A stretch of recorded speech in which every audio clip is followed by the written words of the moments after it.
The world has gone insane.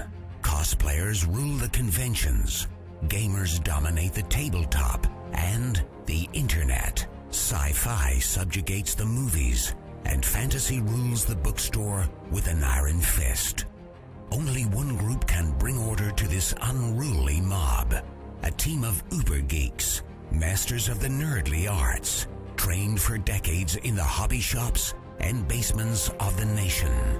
Mobilized by the secret masters, they are the Department of Nerdly Affairs. 1, 2, 3, 4, 5, 6, 7, 8. 9. Hello, operatives, and welcome to the Department of Nerdly Affairs. I'm your host, Rob Patterson, here with my co-host, Don Chisholm. I'm mad and I smell and I'm not going to make any more. Please, Don. Do that. That's anybody who gets both the quotes that references gets 50 nerd points. Right. Okay, well, they can think about this while they're digesting tonight's topic, which is the news. Or should I say, and now the news. Because tonight we're going to be talking about the news. Of course, we're not actually talking about the news, which means we're not going to talk about how Taylor Swift is wearing whatever and who's fighting with who and politicians suck. We're not going to talk about that. No, we're not. You're going to hear a show talking about the news that is free of references to certain American political figures with orange faces and blonde hair. We're not going to mention him because we're talking about what the news actually is. Although, the truth is, when you think about it, Trump was right. Rosie O'Donnell really is a guy? Well, besides that, when Trump calls the media constantly the fake news, he's technically not wrong. What he doesn't probably realize is that he's correct because all news is fake. Dun, dun, dun. I'm sorry, I have to inform you folks that actually we are a colony of slaves in the domination of the reptilians from Beta Cassiopeia, and everything you thought you knew about this world is a lie. Dun, dun, dun! Or I could go with the idea that the news is actually a curated, fake piece of entertainment and propaganda that basically gives you your heaping helping of lies every day and helps maintain the power elite and the status quo. And if that doesn't sound rebellious enough, keep listening. I'm sure we'll get to it later. All right, so Don, how would you define the news? This one is tricky because you're kind of hitting around the point with your true cyberpunk speech a couple seconds ago. Power to the people. Down with the Smash machine. The technocracy. Yeah. Exactly. Steal this book. Anyway, another old reference. But what humanity's always one of our biggest advantages has been we're communal creatures, and part of that is that we can pass information along. We're not limited by time or location for the knowledge of our species. And that way the existentialists are totally wrong. We don't have to recreate ourselves every morning. A lot of that has been done for us. Right. Like we hand down language, we hand down instruction, we hand down civilization. Like you were taught civilization. Kids aren't born knowing which fork to use when you're eating your oysters. And part of that is this idea news would be the information that's current and pertinent that gets passed along. So flint napping an axe isn't news. It's a skill. It's something that's been going on and on and on. That a pack of like woolly mammoths are heading towards our village would be news. Because again, it's the idea being it's information that's usable now, that applies to now, that comes from now. I see that. But just to counter a tiny bit, even for the, say, Stone Age villagers that you're referring to, the news itself, what news is important and what news isn't important, who determines that? Who's deciding what's important and what's not important? See, now that's where you start getting into the tricky bits that you were alluding to at the beginning, because what you're getting at is that packaging of information. Exactly. And this is the problem with the news, and why I made a reference to the news being fake, and that Donald Trump is correct in that weird sort of way he is sometimes, very rarely, is that, okay, so in a Stone Age village, it's very easy to judge kind of what news is probably important or not. I mean, births, deaths, storm coming, mammoths on the horizon, whatever, saber-toothed tigers eating people over there. That's probably somewhat relevant. There's not a lot to worry about. But in a world with 8 billion people and stuff going on in every single corner of the world and all kinds of stuff going on how do we decide what's important and what's not? I mean, for a Stone Age villager, not that difficult. But once you start scaling that stuff up, it very quickly gets out of hand and it simply becomes cherry-picked information. Yeah, it does. There's also you're kind of hitting on another catch to that, because again, what's determined to be interesting, useful, and pertinent, there's two sides of that. There's what's typically called the gatekeepers, who are the people that disseminate the information. But the audience, the consumer, also dictates a lot of that too. And this is why, if you were to go, travel through time and go to one of those ancient cavemen types hanging out in their cave and say, Kim Kardashian met with the president, he would probably look at you and go, because he has no concept of English at that point. But there's also this idea that what a celebrity from now does it wouldn't matter. He doesn't have the ability to cognate, even if you could put it in a language he'd understand, why this really mattered. It doesn't really matter now, but it definitely would not matter to him. It doesn't, and that's part of the catch, because this goes to something that's come up in a lot of our shows that drives me nuts of people who are media or entertainment critics, that there's always this idea that they see the audience as a passive thing that reacts to what's given to it.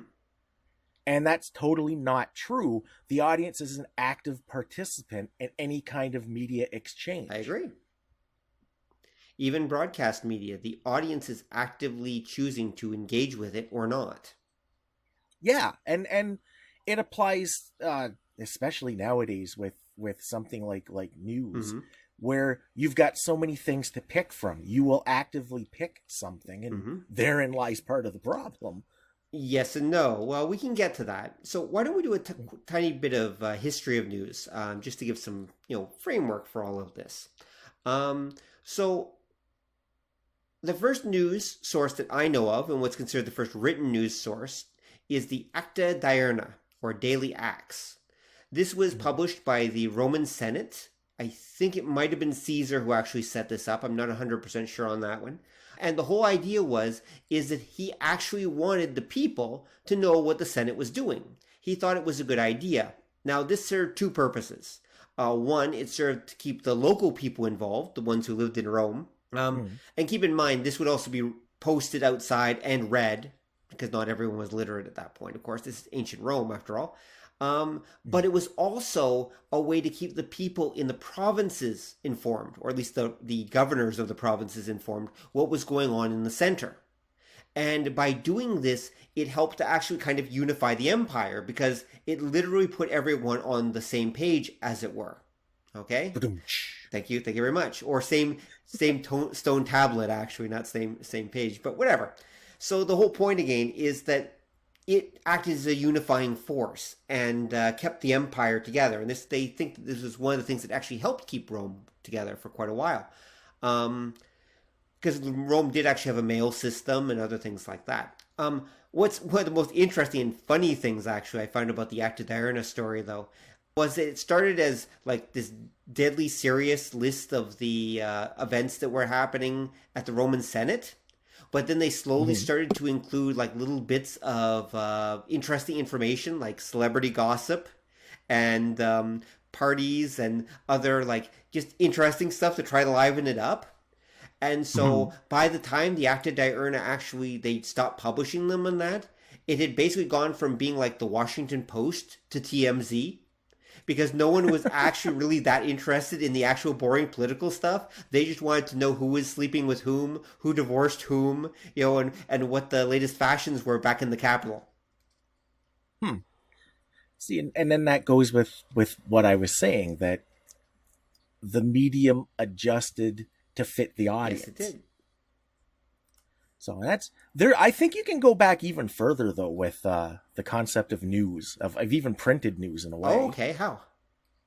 I would go back to ancient Egypt, specifically like the obelisks and such. Okay. Because if you remember, they would put the obelisks. A lot of them were about the king, who was coronated king, what he had done when his family was born. Things like that. That's a lot of the hieroglyphs that you see in the tombs and such as well. But those weren't meant to be seen. But the obelisks would be in like the city centers and stuff. And again, it was meant to show who's in charge, and it served that purpose of unifying people, of giving them an idea of how the government worked. It wasn't exactly timely because it took a long time to set one of these things up. And by the time you sent it to the outliers of the community, the king might have already been dead because life expectancy is around 40 at that time. Yeah. And although, again, I would consider that more of a record than the news per se. I mean, the news, I would argue, is like timely, whereas a record of some kind is not. And I think the news has to have that timely quality to qualify as the news. I think you're right, but I think in this case, it's one of those errors where you're starting to see it divulge. Diverge, you mean? Yeah. 6 of one, half dozen of the other. Okay, that works too. Go. You English professors. Sorry. But it's that idea that you're right, that it and they were meant to be like permanent until the next guy came along and had them all knocked down. Yep. But it was meant to be a permanent record, but it would also make proclamations. And you couldn't, because they could make paper, but again, it didn't last too long. Those would be more for bulletins that would be sent to temples and stuff. Right, yeah. They had papyrus back then, which I presume is also what the Acta Diurna were published on, because the Romans basically used the papyrus from Egypt. Yeah. Until they overused it, at which point it actually went pretty much extinct, and the version they used, I believe. And that's one of the reasons why some people claim that the Roman Empire fell, or at least a contributing factor, was that literally their whole media exchange system fell apart because they ran out of paper. Yeah, and it's that, I think it's the idea that kind of tying into that, but not that directly, is that the big thing that collapsed the empire is they expanded beyond their ability to rule. That too. So yeah, the emperor would say something, oh, them dirty, filthy Celts should start doing this. And 6 months later, it would actually get to them. And, the one tired guy that made it and told them this to be like, well, whatever, up yours. So, and then the message would go back, sir, he says, my lord, up yours. And then the messenger would be executed after all that hard work. And then Caesar would send out an army to go, crush Asterix and Obelix. Yeah, and then like a week after that, not a week, correction, like 6 months after the army showed up, and then like, we're here to kick your ass for what you said, and they'd be like, for what? I don't remember. That was a long time ago, and we don't actually have writing, so we can't remember things more than a week. Well, there we go. But we'll fight you anyway. Yeah. So actually, it goes back into okay. So when the printing press came around, because the empire fell and there was the Dark Ages, etc., which was only dark in Europe. The rest of the planet was actually doing very well. Thank you very much. One of the things that happened is eventually the printing press or printing technology made its way to Europe. I'm going to go European here. Again, it came from China. The Chinese were doing all these kind of innovations, but I'm afraid I don't actually know what the Chinese were doing in the way of news back then, or if they really had them. I suspect not. I suspect news was mostly in the form of like proclamations and books and such at that point, but I don't know whether they actually had news. That's something to be worth looking up sometime. But regardless, so eventually paper makes its way to Europe. It's hand copied for a while, and then this amazing device comes along, of course, which is the printing press. Right. And thanks to the printing press, we are now able to start cranking, leaflets and pamphlets and stuff out, which very, very quickly turned into cranking out newspapers. Mm-hmm. Again, the very first newspapers that came out were basically they were called courants, which basically means current or news. And it was published in the Netherlands, if I remember right. The Netherlands, and that they started publishing these information about what was happening in the different parts of Europe. It was basically kind of basic political news. It was basically political news. Ironically enough, that was fairly shortly followed by one that we have today that was actually a woman's fashion guide. It didn't take long before a woman's fashion magazine popped up. Right. And that's actually true. It was only like a decade or so after the Quran started popping up before the first women's fashion magazine popped up. Which actually leads us to an interesting dichotomy that happened fairly quickly. And this goes back to what we were talking about. So very quickly, there was this divergence that appeared between what were called newspapers and magazines. Right. Okay? Newspapers are exactly that. They're basically these timely things that were published usually daily, weekly, or bi-weekly, originally mostly weekly and eventually daily. They were published mostly in cities, and they were about the most recent happenings that went on. But then there were also magazines that started to pop up. And the interesting thing about magazines is they were published like monthly, quarterly, or sometimes even yearly. And these were the ones like almanacs, things like that. They were basically collections of information. In fact, the word magazine, they think is actually a corruption of an Arabic word, makashin, which basically means storehouse. They used this as a storehouse of information. So, for example, a magazine would be things like, here's how to plant crops. Here's here's the most recent information about farming techniques or things like that. But they'd be stuff that basically was good long term. Like even a year or two later, or maybe decades later, it was still theoretically usable information in most cases. Or it provided you with in-depth focus on maybe some things that were happening. Magazines, as we knew them, when in fact not too different from what we knew when we were young, Don and I mean.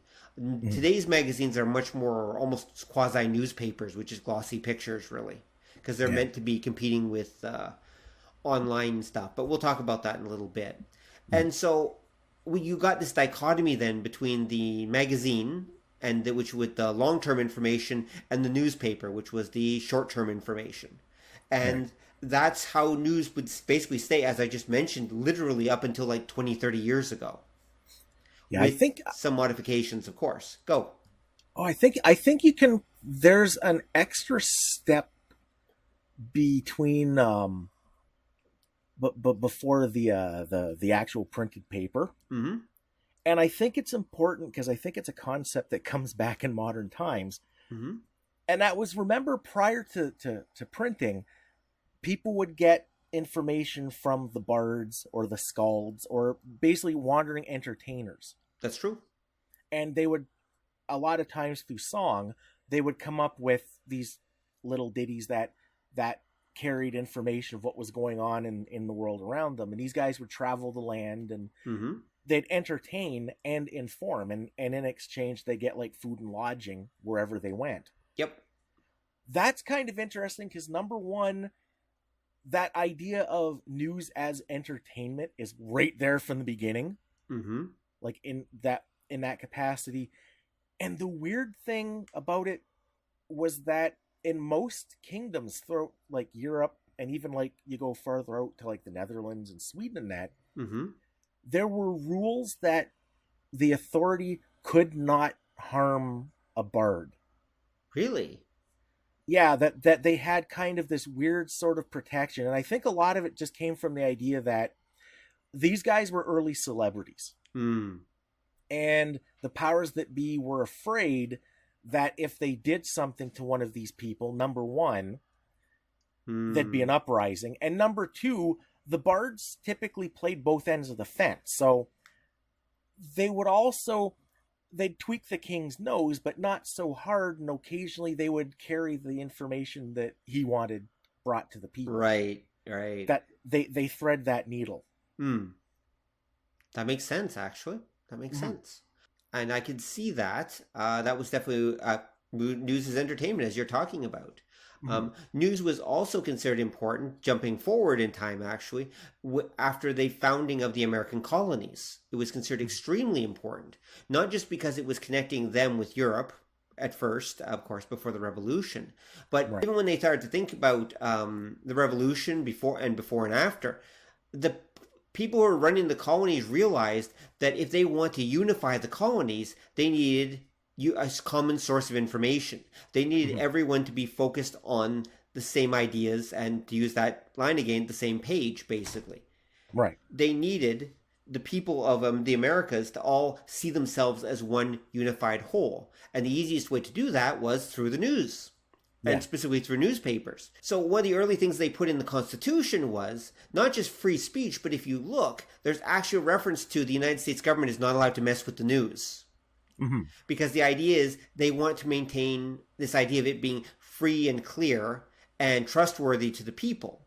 And they established the Postal Service specifically to spread the news. The United States government, right from the beginning, was sponsoring the Postal Service. They were underwriting it because they knew most people couldn't afford it, but they wanted them to still be able to get the news because they wanted them to get the ideas out there, especially as America went through revolution and expanded. They needed this thing to stay unified. And the only way they felt they could do that, learning from the Roman example, I suppose, was through the news. So the thing that most people received in the mail was the newspaper. And that's how most of the American colonists and pioneers found out about what was going on and kept connected to the American experience. And this would continue on for most of America's history up until present day. Yeah, I think there's two, I don't know if they're catches or addendum to that idea. Because I think one of it is when you had the early colonists to North America, coming out of that, there was that British tradition of the news. And there was still kind of that attitude of, like you said, that the news is sort of its own separate thing and you shouldn't monkey with it. But I think one of the big things that happened in America to that end was Benjamin Franklin. Right.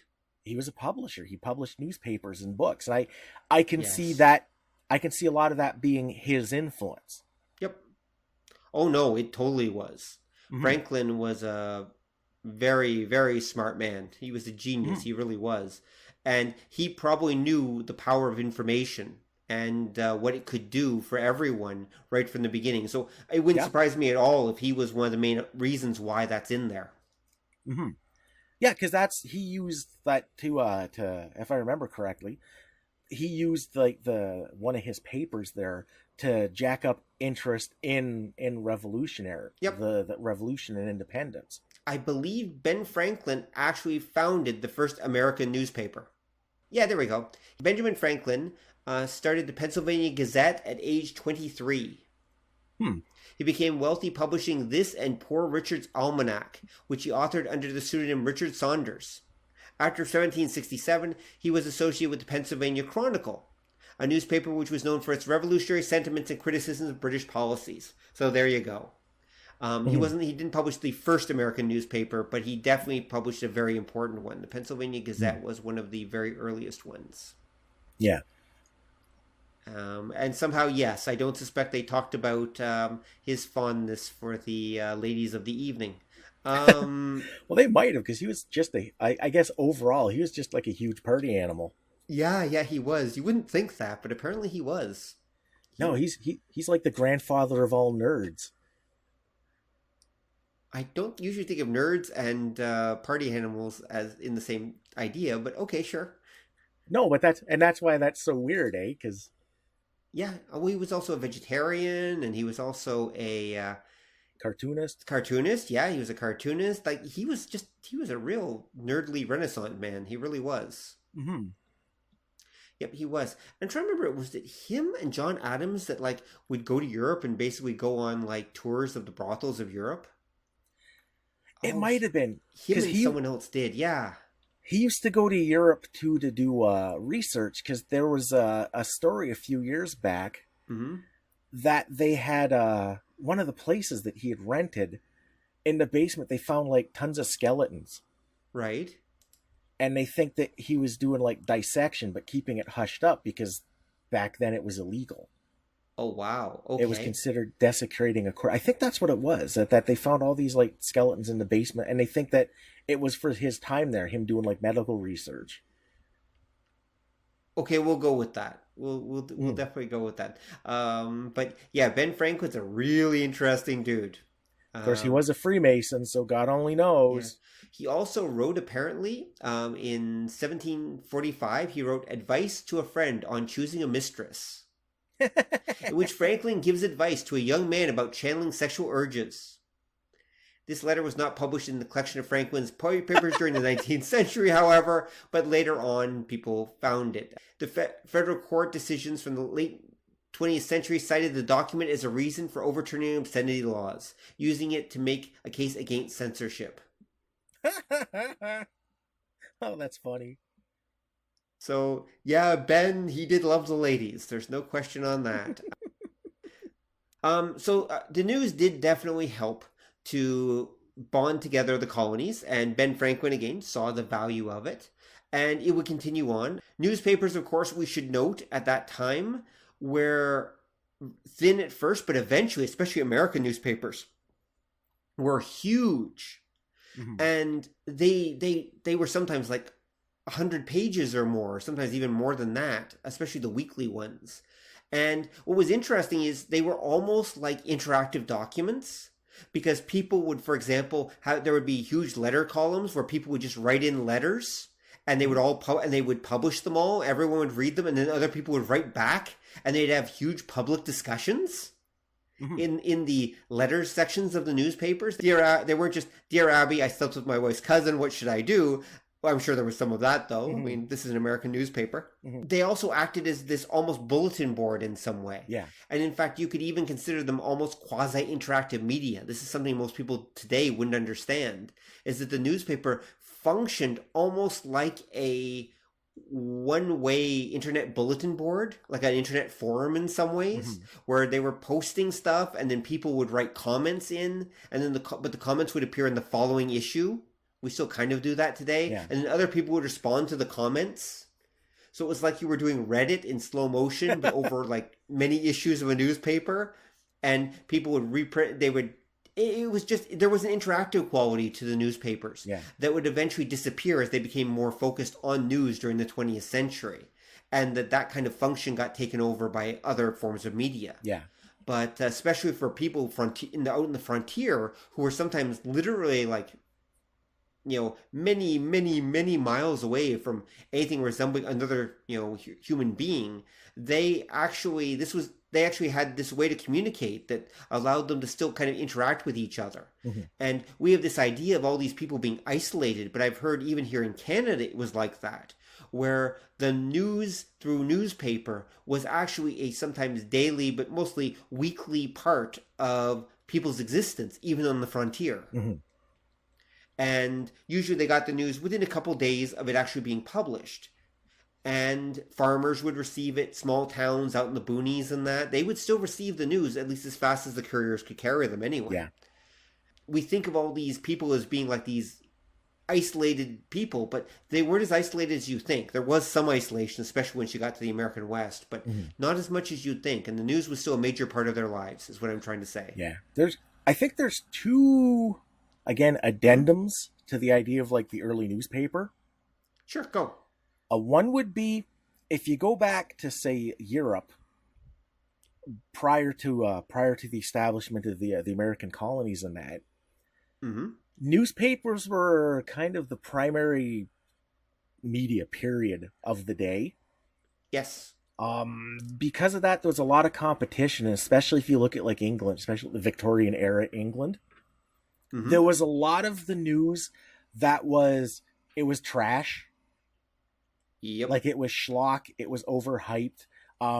Victorians were weird because people have this image of the Victorians as this repressed kind of people.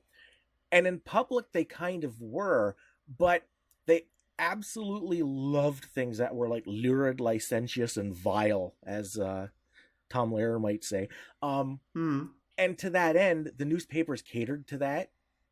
Of course. A good example of that would be Jack the Ripper. If it bleeds, it leads. Yeah. And I use Jack the Ripper because as a serial killer, he wasn't that good. He only killed like 6 people. Loser.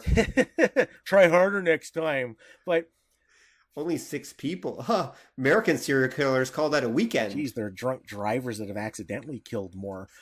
Very true. But the thing with that was, it was something that they played up. That they a lot of what we think we know about Jack the Ripper comes from all of these stories, because it was big news. And the only reason anybody gave a shit because all the papers jumped on it and built it up. Yeah, they turned it into a legend when it was really just another guy killing people. And you're right, and it ties in weird ways, because he killed people in Whitechapel, and that was kind of the bad part of town. So people murdered in bad part of town in Victoria, England, wouldn't normally be news. No. Now, mind you, they were all prostitutes, if I remember right. Which would be even less news. That's true. They did go pretty quick, yeah. He murdered a woman. Why, that's how I divorced my first wife. That was just kind of how it was back then. The King Henry VIII method. Yeah, basically. So King Henry VIII killed more people than... But anyway... That's true. But anyway, it's that idea that they played it up. The only reason we know about it today is because of that. And a lot of the myth in that built up to satisfy this public demand for the scandalous. Because one of the ideas that came about was that, well, he was a high quality gentleman who is like slumming in this area to vent his horrible rage and blah, blah, blah. Which we have no reason to believe. I know one of the stories was he had to have been a man of education and breeding, because the way that he killed these people and removed their parts, it was surgical and precise, and that showed training and blah. And no, it didn't. But that story persists, even though there's no evidence for it. The people he killed, he just ripped them apart. It's there in the name, Jack the Ripper, not Jack the fucking Surgeon. But because the papers would play up these stories, people would just jump on whatever the latest story was. He's a demon, and now, oh, he's a demon. He's some rich Dr. Jekyll, Mr. Hyde guy. Oh, he's like a rich guy. And it shows, in an unfortunate way, that interaction between, media and the audience. And kind of going back a little further, one of the things that I find funny, because this is going to come up a few more times today, I suspect. When the printing press was invented, there were protests against it because they thought that writing things down would make people stupid. Socrates thought that too back in ancient Greece. Yeah, but anytime there's a new media, there's always one group that says that this is the thing that's going to save humanity, and there's another group that immediately says this is the thing that's going to doom humanity. Yeah, you're right. That'll come up a bunch. Yeah. So, speaking of which, actually, we should start talking about that. So, eventually, the newspaper did have competition in the media realm. First, there was film. Yeah. Film came first. And film took a little while to catch on as a news media. Like, the very first films that were made were actually documentaries, but they weren't news documentaries. Like, for example, one of the very first things that people rushed to film once they developed movie cameras in 1890 or so was Niagara Falls. Right. They started using movie cameras to document everything, but they didn't really cotton on to the idea of using it for news for a while. Right. The thing that got used for news very quickly, though, was radio. Yeah. Once radio kicked in the teens, basically, about well, it was invented earlier, but 1912 was the big pivotal moment for radio. Because 1912 was the moment, I'm trying to remember what the exact day was, but basically the short version is the sinking of the Titanic, believe it or not, was one of the most major events in radio history. And you might think, why? And the answer is because the Titanic was equipped with, of course, the wireless telegraphy system and was actually able to radio other ships at sea for help. And this was something that was actually very new, and it made the governments of the world, especially the American government, sit up and take notice because war was brewing in Europe. And they're like, well, wait a sec, this radio thing could be really important for like ships at sea and for military and everything. So an interesting thing happened. They basically took most of the patents away from Marconi and the other developer of radio. And they gave them to Westinghouse, which was an American company, and there were like basically a consortium of big American financiers who all happened, of course, to be real buddies with the politicians who were doing the taking away from. It's a weird coincidence, I know. But basically, they stole radio from its creators, Marconi or Tesla, depending on who you believe, right? And turned it into this big thing. Westinghouse particularly developed it, and it wasn't long before radio appeared as an actual news medium. And in fact, the very first news radio program was broadcast August 31st, 1920 by station 8MK in Detroit, Michigan, which survives today as an all-news format station, WWJ, under the ownership of the CBS network. So there you go. Actually, Detroit had the very first news broadcast. Huh. There were a few others that were also around the world and other places that were experimenting it as well. But generally speaking, the idea of people in the early days, they were mostly just reading the newspaper. You know, they would just get the daily newspaper and they would read it over the radio, and people would basically listen to it. Right. And that's basically what became the first radio news broadcast. And from there, basically radio very, very quickly started to dominate because people loved to hear the news, especially when you got, live on scene stuff. I've heard, if I remember right, the Hindenburg disaster was also another major radio news moment. Right. Because people heard the disaster live as it was happening, and that made everyone a little bit crazy because they thought that this was amazing that they could actually hear such an event happening in real time. Right. Oh, the humanity. Well, there's a catch. You kind of missed a weird step. Oh, I did? Okay, go. Because what happens, one of the reasons radio takes over is because, and this is one of the reasons new technology is always seen as somehow inferior because it's too easy, is that new technology will typically engage another one of the senses or engage some other aspect of thinking. So radio took off because you had sound as opposed to just like words. Right, yes. Which made it easy, makes it more titillating, gives you more to work with, and then that's the fears that will overshadow the content. Because the intermediate step between newspaper and radio is the telegraph. Yes, you're right. I did skip over that. Okay, that's true. Which is why when radio first appeared, it was called the wireless telegraph. Yep, and I mentioned that because of 1864. Oh, 1864, right. What happened in 1864? 1864 is the first example of spam. Really? Okay, what happened? People used to telegraph dubious investment offers to other countries, trying to get people to bite on different kind of scams and stuff. So that's the first case of first recorded message of this actually happening was in 1864. Okay. Do we have any more details? For telegraph. Oh, here we go. Which corroborates this tidbit in the date as 1st June 1864 with a scanned typewritten message. To the editor of the Times. Sir, on my arrival home late yesterday evening, a telegram by London District Telegraph, addressed in full to me, was put in my hands. It was as follows. Mrs. Gabriel, dentist, 27, Harley Street, Cavendish Square. Until October, Messrs. Gabriel's professional attendance at 27 Harley Street will be 10 till 5. I have never had any dealings with Messrs. Gabriel and beg to ask by what right do they disturb me by a telegram, which is evidently simply the medium of advertisement. A word from you would, I feel sure, put a stop to this intolerable nuisance. I enclose the telegram and am your faithful servant, Upper Grosvenor Street, May 30th, MP.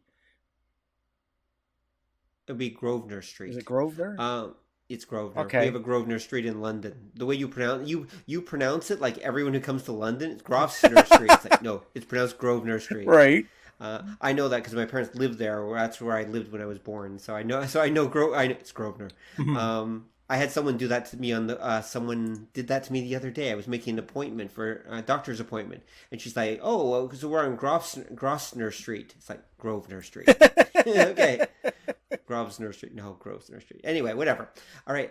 So Okay, there's a catch to that, though, which is, yes, there were telegraphs, that's true, but I would put telegraphs under the category of, like, instant messages, is basically what they were. Right. They weren't truly a mass form of news. Like, they were a way that the news media, that's true, and in fact, the Associated Press was partly formed based on this. The idea of using the telegraph system to actually get news around the world. Like, you had correspondents in different places who would send you news through the telegraph, that's true. And you'd republish it in the newspaper.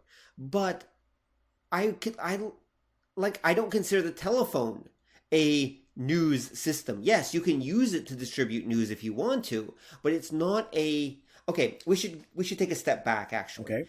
In media, there are actually 3 forms of media, we say. Okay? And I didn't come up with this. I'm trying to remember who did, but whatever. Someone smarter than me. It might be Marshall McLuhan, but I don't think it was. Whatever. There's 3 forms of media. There's one-to-one, one-to-many, and many-to-many. Okay. Those are the 3 types of media, okay? So news, as we're talking about it here, news media are actually one-to-many. Or in modern day, many-to-many, but mostly one-to-many forms, okay? Right. Because the idea is that many parties involved. Whereas the telegraph, I would argue, just like the telephone, is actually a one-to-one system. So it's not really a form of mass media. It's because it's only really going to one person and whoever else was listening on the party line back in those days, right. Which is most of your neighbors. Which, okay, maybe it's almost one to many, but still. If you don't know what a party line is, it's your loss, folks. Look it up. That means you're 23. Anyway, that's true. That's very true. And so the point, again, is that news basically came out of the one-to-many. Right. I mean, that's what we're talking about when we got the Act of Diurna. That's what we're talking about when we get to the newspapers and magazines. And the radio is also one-to-many. Right. Many-to-many, by the way, is what we call social media. So, for example, Wikipedia, IMDb, Reddit, I guess Facebook. Those are examples of many-to-many where it's going out to many people and then many people can respond back if they want to. And this idea is going back and forth, which we'll get to a bit later. Yeah. But so that's why I didn't count telegraphy as actually being the news, is because it's generally not considered as such. I don't think you're wrong. But you don't think I'm right? Not entirely. I would say that it was because, again, it was used to send information. But what would end up happening, because the equipment was tricky to use and super expensive, it was typically used from source to source. So like what we would call like the gatekeepers of the news. So something would happen in New York, they would wire it out to a telegraphy station in, say, like California. The newspapers in the area would get the information off the wire, which is where that kind of comes from, that term. And then they'd write the papers to disseminate it. What ends up happening where radio steps in and usurps that in a hurry is because it's quicker, and relatively early on, everybody has a radio set up. Yep, that's true. You spend $20,000 in old-timey money to buy this thing bigger than a washing machine to put in your house, but you would have one, or one of your neighbors would, and you'd all gather at their house to listen to like Superman or whatever. Whereas it was awesome. Yeah, nobody had like home telegraphy studios. That's very true. And that's where we get into that, many-to-many thing. Yeah. You couldn't respond back. Well, you could. You'd write a angry letter or whatever, or happy letter or whatever. Yeah, and they might read it, but again, it was being broadcast to many people at the same time. And as you said, they couldn't really respond back. Yeah. I guess later on they could telephone. That could work. And that basically hijacked the news. The next big event in news broadcasting or news dissemination, of course, would be, believe it or not, film. Film eventually managed to catch on, and we got like news serials and such. They eventually realized that they could have video news, and that was they were run as movie it's connected with movies and movie serials and such. Because remember, for a long time, people went to the movie theater maybe once a week because the movies changed every week, and there was like a block of content that they basically showed. The best way to describe it, if you don't know what happened, is basically each neighborhood would have its own theater where all the locals would basically go, and there'd be like this maybe 5-6 hour block of content, okay? And it would basically just run nonstop for a week. Then after a week, they'd change to a new 6 hour block of content. And when I say a 6 hour block of content, I mean 2 movies, a newsreel, a comedy show like a Laurel and Hardy or whatever skit, a cartoon, and maybe some other random stuff, including trailers. Mm-hmm. And this 5-6 hour block would basically, be run nonstop. So imagine if everyone went to a community TV place and you watched like this block of programming. And you could watch it a couple times if you wanted, but it's going to be the same block. Yeah. And then the next week there'd be a new block of programming. And there'd like be adventure serials and the equivalent to early television, etc. Mm-hmm. And this is actually the way it was up until TV came around in 1948. Yeah. This lasted for almost 20 years. What? And so this was the early news. Mind you, the newsreels were not really news in the modern sense. They were kind of almost like, here's video of a few important events that are going on around the world, basically, or that we think are, the stuff that's happening. Because remember, it was also fairly delayed as well. Yeah, I think, though, in some ways it was a lot like news of today, because there was a lot of emphasis on the sensational and the visual and the spectacle. Yeah, that's true. Yeah, that's true. Very true. Yeah, I can't argue with that. Because again, it's simulating yet another sense, and that was the focus, right? It was like, here's cool stuff that you couldn't normally see that's happening in different places. Yeah, and it's funny to think, like you said, that lasted for 20 years. That lasted longer, because I remember as a kid, you would go to the movies. This is the 70s, and you would get like a cartoon or two, and maybe like you wouldn't get like a newsreel, but you'd get like a 5-minute like educational piece or like. Yeah, I do. I vaguely remember that. Yeah. So like I say, it lasted a lot longer than that in some form or another. You're right. I think what they did is they had like a 2-hour block or something, and at the theater, and then or whatever, and then they filled it. There's the movie, and then they filled it with cartoons and a bunch of other stuff. Yeah, and then they kind of, I think they wanted to make it on even time schedules. We eventually got rid of all the extras. Yeah. Today, actually, things are almost going back to that, though, because if you actually go to see a lot of movies these days, not only are there a ton of trailers, there's a ton of ads, plus there's also public service announcements and a lot of little extra stuff. That extra stuff is really creeping back in. And then there's the pre-movie show that actually runs in most theaters these days. Like Cineplex has its actual... they have little games, little trivia things that they do. All these short little... It's this collection of short segments that basically run non-stop before a film now. So the film is actually surrounded by other stuff that's basically, again, just a block that's repeated again and again. But we've kind of gone back to that in some way.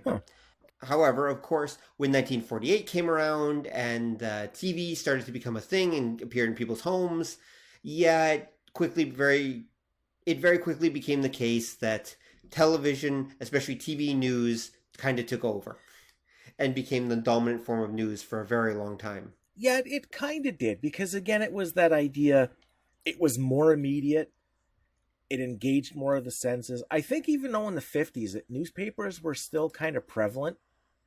Yes, they were. And I think it's just because their roots had dug in so deep. Mm-hmm. And again, too, TVs were expensive. It took a long time. Like, it wasn't until you get to the 50s, like say mid-50s, that they were really starting to get common. TV sets, yes. TV sets are mostly the result, believe it or not, of one man. Mm-hmm. Do you know what that man's name is? Dwayne Johnson. No. Although if he had lived at that time, I'm sure it would have been enough. Mm-hmm. The Rock is The Rock. The actual answer is Milton Berle. Ah, okay. Okay, so here's what happened. Basically, Uncle Milty with Texaco Star Theater, okay, in 1952, became the most popular thing on the air. Mm-hmm. It became the thing that everyone had to watch. Well, most people at that point, however, still didn't have TVs, but they kept hearing about this Texaco Star Theater thing. Right. And so they started buying TVs in droves. just so they could watch Texaco Star Theater. And when I say in droves, I'm talking about the number of TVs went from less than 100,000 to millions within a few years. And they mostly credit it to Texaco Star Theater and Milton Berle. There's a reason why Milton Berle was at one point known as Mr. Television. he actually had that nickname, because he was basically the king of TV. Like, if there was a TV on and his show was on, it was on him. Right. Of course, to be fair, there'd be like him and 2 other shows on, so. Well, except it was broadcast all over North America. Yeah. Well, probably not live, but it was broadcast all over North America, or shown all over North America. So you're right, they probably didn't have a lot of competition, but he was one of the main drivers, though. I mean, because they brought in big stars for the day and all this comedy stuff. He was basically kind of like the first, first of all, Texaco Star Theater was already popular on the radio, and then they took it to TV. And then he basically became the first, I guess, talk show host in a lot of ways. But it's a variety show, right? Yeah. If you see it, you can see clips of it on YouTube. Some of them are actually pretty funny. He was actually a really good variety show host. He really was. And he was, he had a very sharp wit. He's a really funny guy. Milton Berle was already like this weird old guy by the time, Don and I were aware of him. But in his day, he was actually really, really sharp. He was an impressive comedian. Right. And he loved to play with the censors. If you watch the clips, you'll see that. Because the censors were a very early thing. I mean, they already had censors from radio. I should probably explain. What we know is the TV broadcast and development system all came from radio. The networks had already developed that during the radio days. And so when TV came around, the big networks of radio, ABC, CBS, NBC, any of those sound familiar, basically just jumped right to radio. They basically just jumped right to television. They saw it as the future. And so as an end result, they brought all their systems, including their censorship rules, with them. Yeah. Because that was something that came out of radio specifically, was the idea that the new technology of radio at the time, it was seen as potentially dangerous. Yes, it was. Because it was seen that because it had so much influence and it was so far-reaching, there were always fears that the other side were going to co-opt it to their own purposes. Yep. Whoever you dictate the other side to be. And that was why they had a lot of regulations. Like, newspapers operated under some. Right. But a lot of those were essentially usurped, because at the turn of the 19th century to the 20th, a lot of the bigwigs in the newspaper actually had connections in government, and they would take steps to ensure that things weren't that things didn't affect their papers.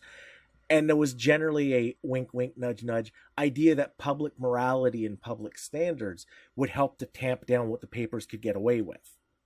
Right. Which in some ways there was, some ways there wasn't. It goes with what you were saying, that at the time newspapers are more interactive. So if I published a scandalous photo and people were outraged, I'd hear about it really quick. Yeah. Radio. Remember, back in those days, they actually even had multiple papers a day. Yeah. Especially in big cities. Yeah, because that was your main source of information. Yeah, exactly. Multiple papers a day. Morning edition, noon edition, like evening edition. That was actually a real thing. And these people had a great deal of influence. I mean, that was... I've heard it said, not unreasonably so, that's one of the reasons why weed is illegal in the States.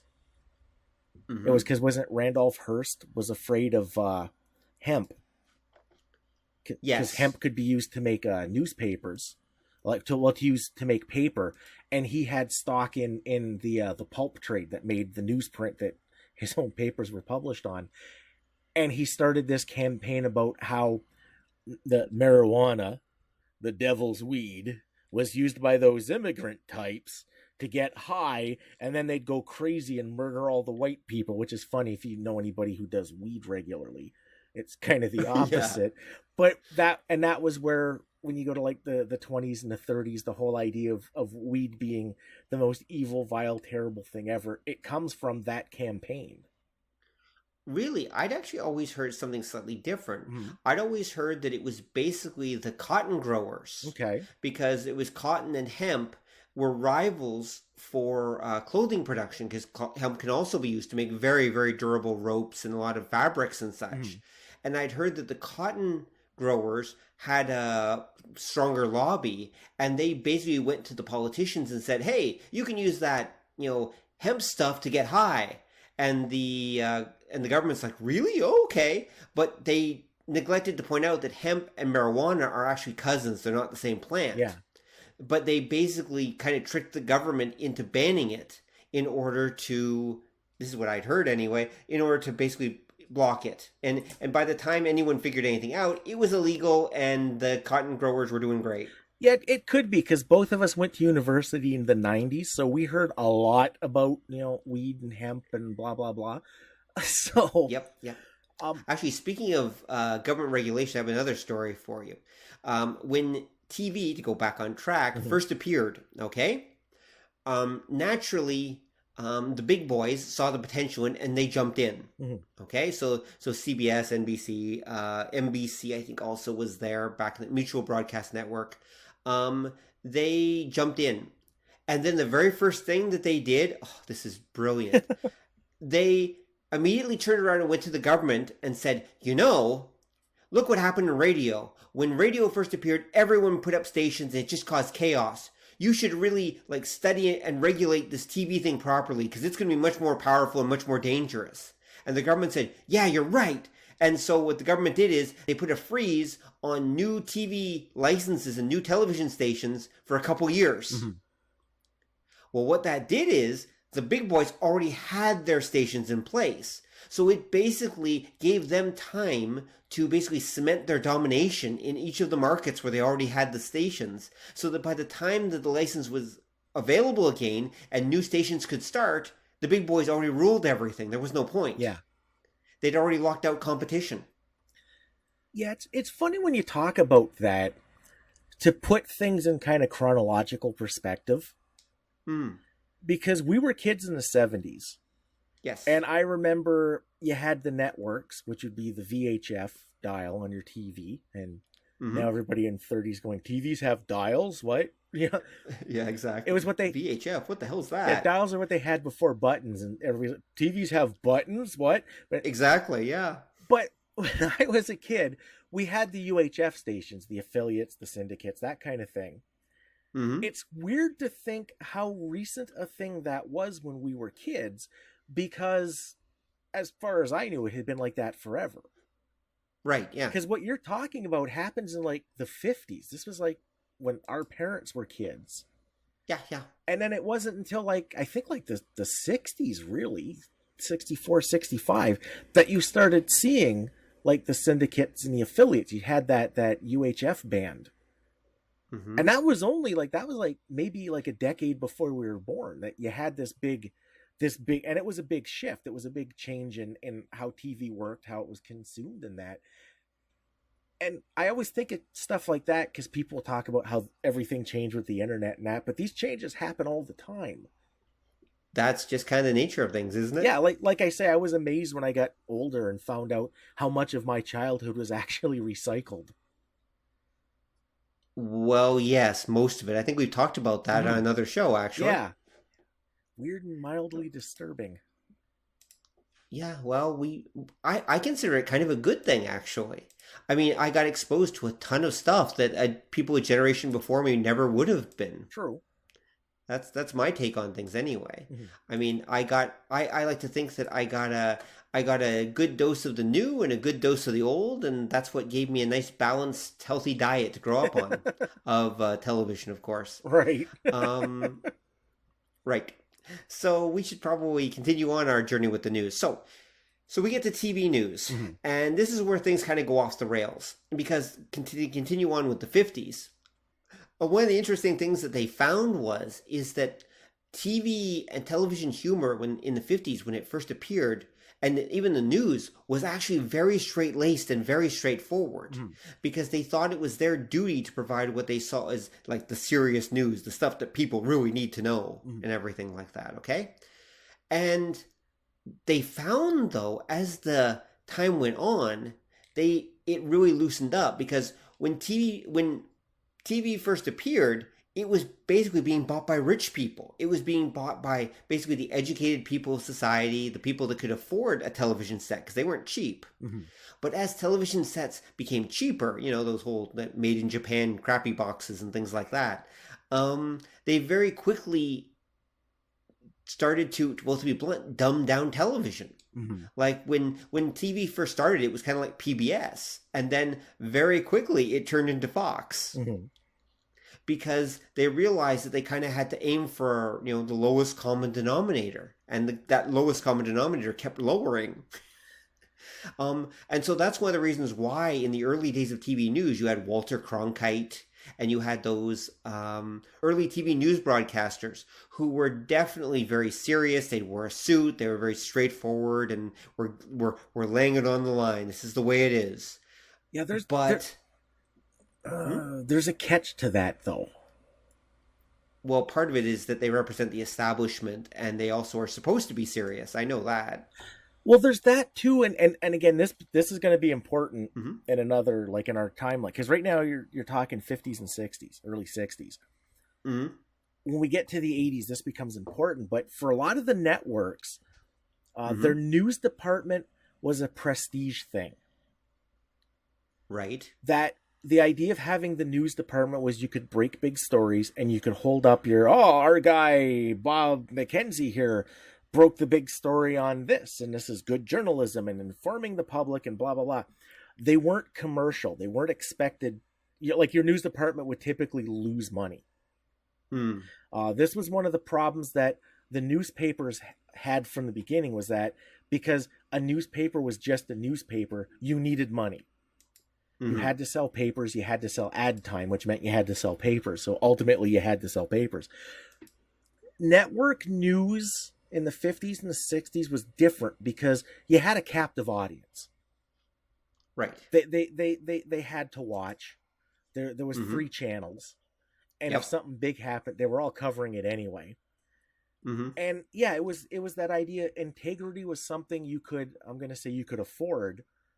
Mm-hmm. Because the monetary cost of research and field agents and all that was subsumed by the rest of the network. It wasn't expected that, I'm Walter Cronkite and I'm here to report on the disaster with our new space colony. But before then, let me say that Polydent is fantastic you didn't have any of that, really. Right. Well, you had some, but it was very minimal because, again, the idea was the news was, like you said, that was the highbrow, that was the important, that was the intellectual, and then all this like stupid comedy and melodrama shit was just there for the rubes. Right, yeah. That makes sense. That makes total sense. Although, again, the news, slowly they began to realize that the news was a form of entertainment, if it wasn't already, and they slowly began to make it more for a general audience as time went on. Yeah, there was that. I think what happens there is not fairly early on, but when you get into the 60s, you start getting like political comedy is a big thing, especially on like television. Right. Especially the 60s was like a big era of change. And I think what you started having networks doing is they were in that weird, awkward spot that they realized that there's a market for edutainment, I guess you'd call it. Mm-hmm. Yes. But they didn't want to exactly dumb it down. And this is why, like, somebody like, say, the Smothers Brothers caught so much hell. Because they were doing political comedy. They were going against the establishment, which the old guys running the network would find weird and mildly disturbing. They were expressing values that the old guys running the network wouldn't share, but they knew that the young people wanted this kind of stuff, so there was that toss-up. And again, for a long time, I think it's like you say, it's not necessarily that they did dumb down the news, but they really wanted to, but they couldn't quite figure out how to do it. That makes sense. Well, don't worry, that got fixed. Because we hit the 70s and the 80s. Right. In the 1970s, of course, things really started to change. I believe in the 70s, there was some shakeups with the whole networks and such. And so suddenly the news was expected to kind of start making a profit. I think that's when that kind of came in. I'd have to double check that, but I think that's when that happened. And if it wasn't during the 70s, it was definitely during the 80s. Yeah. And also something else happened in 1980, if I can go there. June 1st, 1980, CNN started. Yep. And CNN was a major event in so many different ways. And you know what's funny, though? Go watch, if you can. You can see CNN's literally opening moments and its opening broadcast on TV, on YouTube. And if you see it on YouTube, what you'll see is that their opening broadcast is they're reporting about a shooting on a train. So CNN's opening story, very first story, was about a shooting. That's because that's, if it bleeds, it leads. Well, that's CNN, folks. It's always been that way. And I think one of the things is CNN truly, because they were a 24-hour news network, they literally existed to sensationalize the news. That basically, because they had to fill all that time. And, well, at least at first, they probably did try for some actual education part in that edutainment. It just slowly went away over time. Yeah. I mean, the CNN you know today, folks, is not what CNN has always looked like. Not to, I'm not going to completely down on CNN. At one time, they actually kind of did real journalism. Sort of. Okay, well, we'll get to that in a sec. What is real journalism? We should cover that, and we will get to it in a sec. Although I should note that I was mentioning to Don before the show, there is actually 2 CNNs. This is something that most people don't actually realize. There's CNN and there's CNN International. CNN is basically this, at this point anyway, a collection of newsreaders in a trailer park in Atlanta, not literally, but might as well be, who basically just look pretty and read the news, right? That they've gotten off the internet and Associated Press. I mean, that's pretty much all they are, right? And their ratings reflect this, as opposed to Fox, of course, which is in some trailer park in California. But anyway, whatever. But the point is that, however, CNN International is a whole other ballgame. It's actually based in a bunch of international studios, and it's basically an English language world level news network. Mostly focused on business community. It's mostly focused on business and politics. So it's much more serious, and you can tell because they all have British accents. Yeah, I think though there's a couple things that happened before CNN. Okay. That they kind of set the stage. Okay, go. And it was because a big thing that happens in the 70s was Watergate.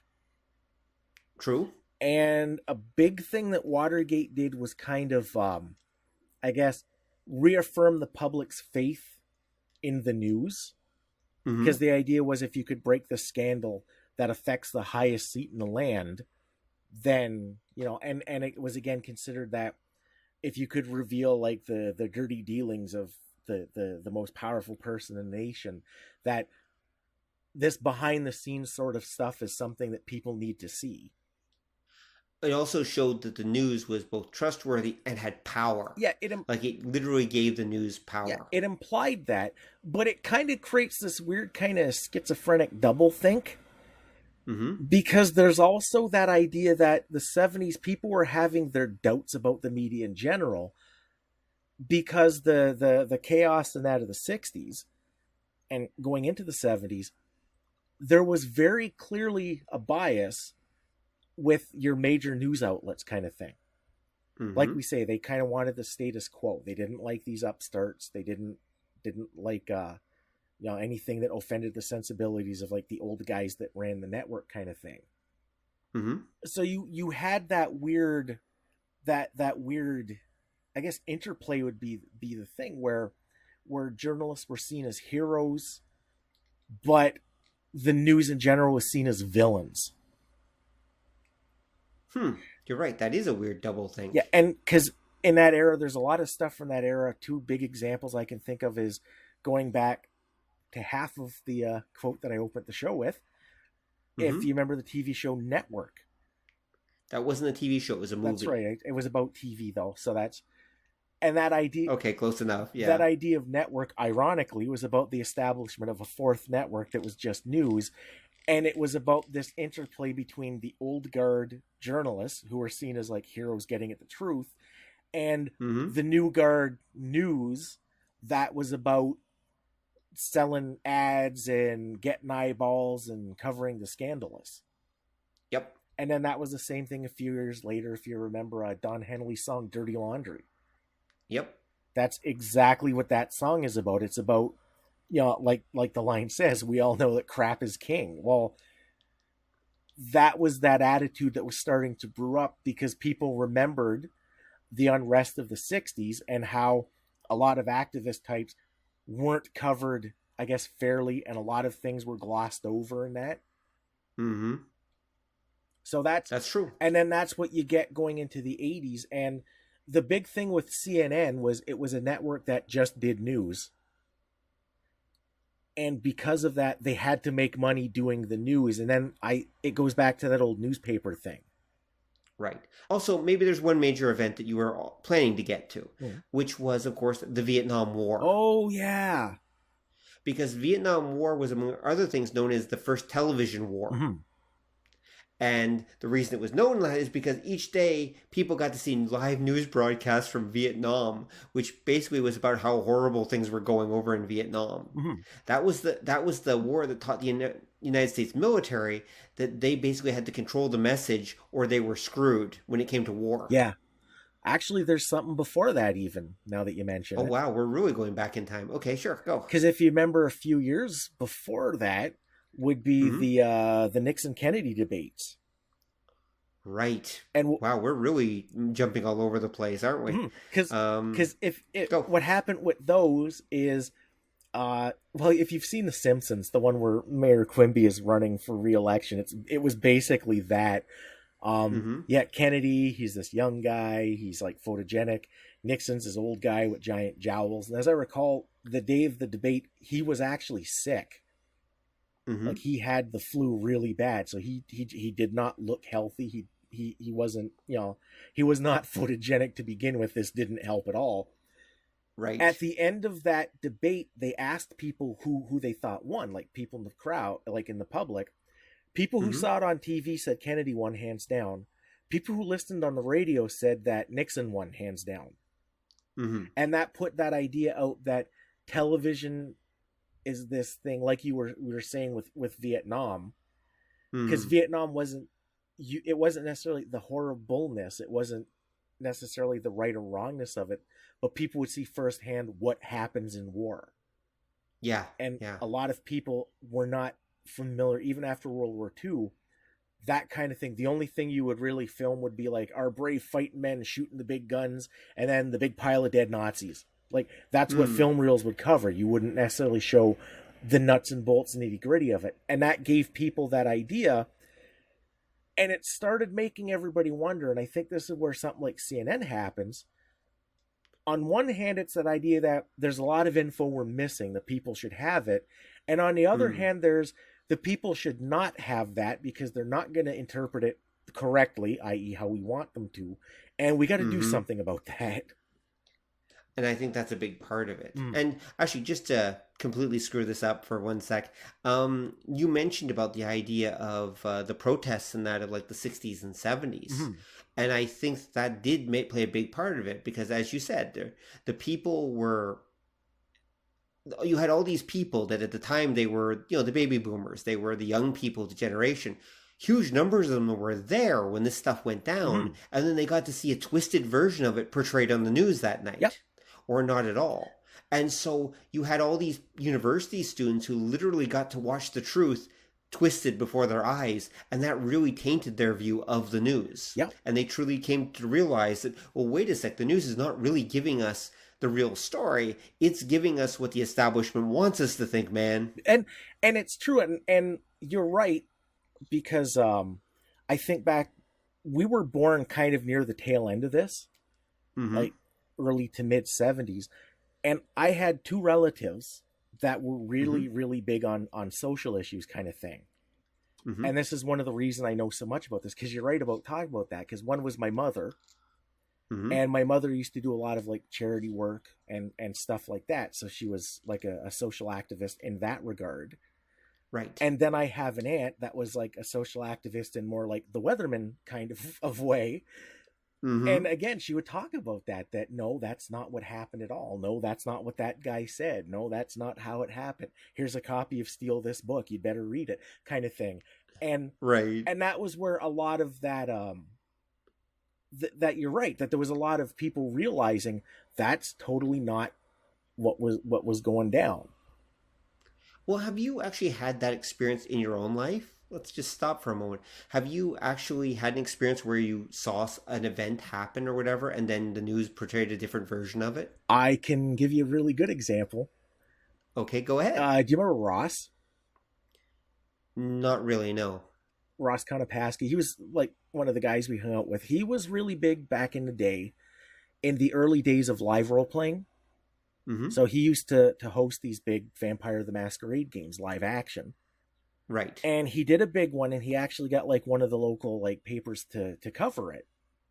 Right. And we were there and we were playing. And the article that came out was essentially how, what a bunch of weirdos these people are who think they're vampires, and oh my God, they're out there on the streets at this very moment, kind of thing.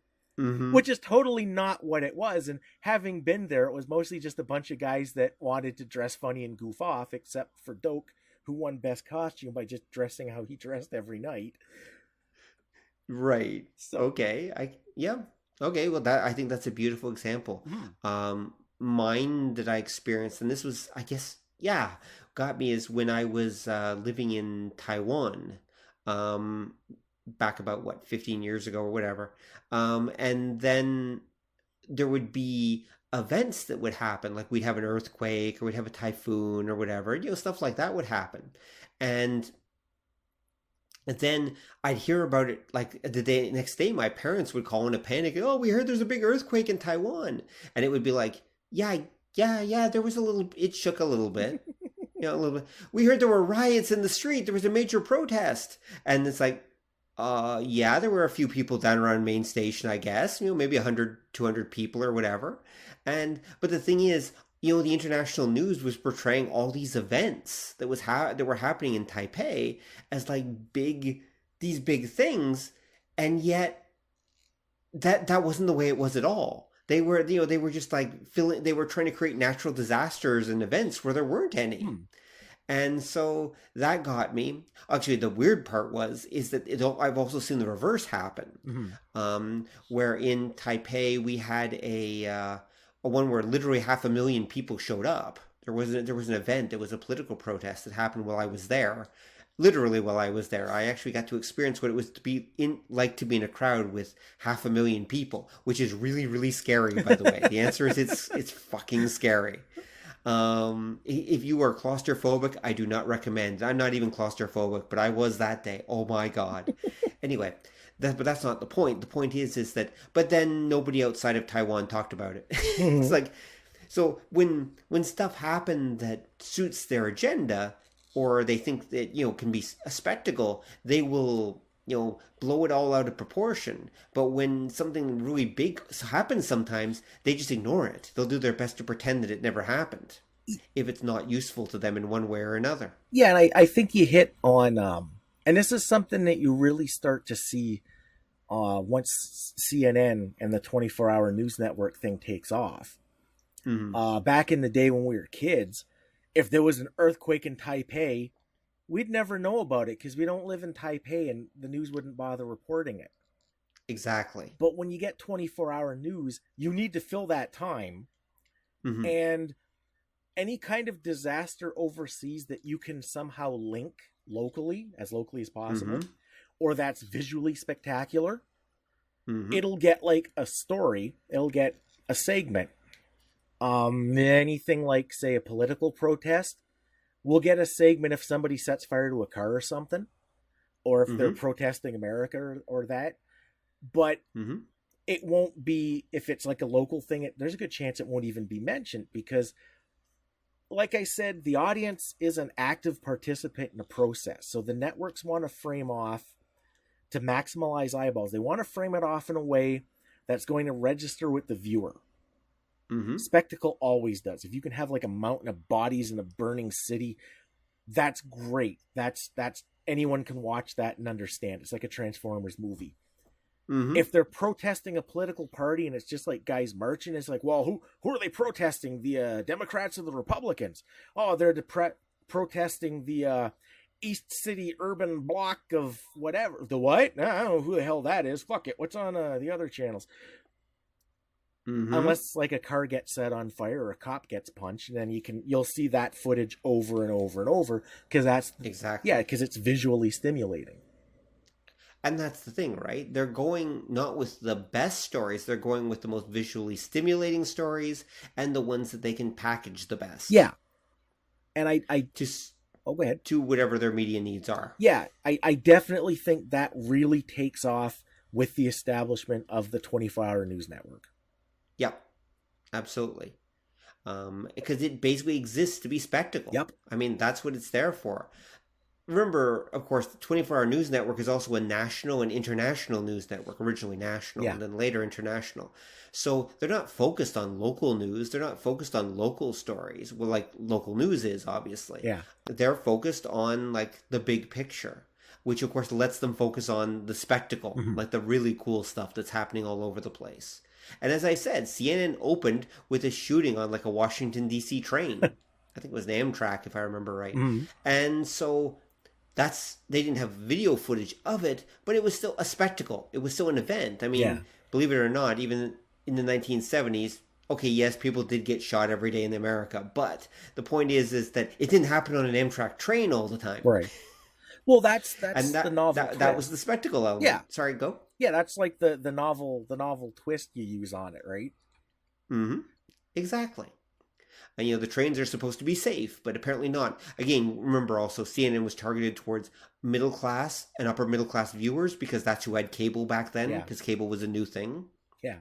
And so, again, they were targeting it towards that. Well, who takes an Amtrak train? Ta-da. Mm-hmm. As it goes back to what you just said about it being an interactive process. They're always targeting it towards whoever they think their viewership is. Yeah.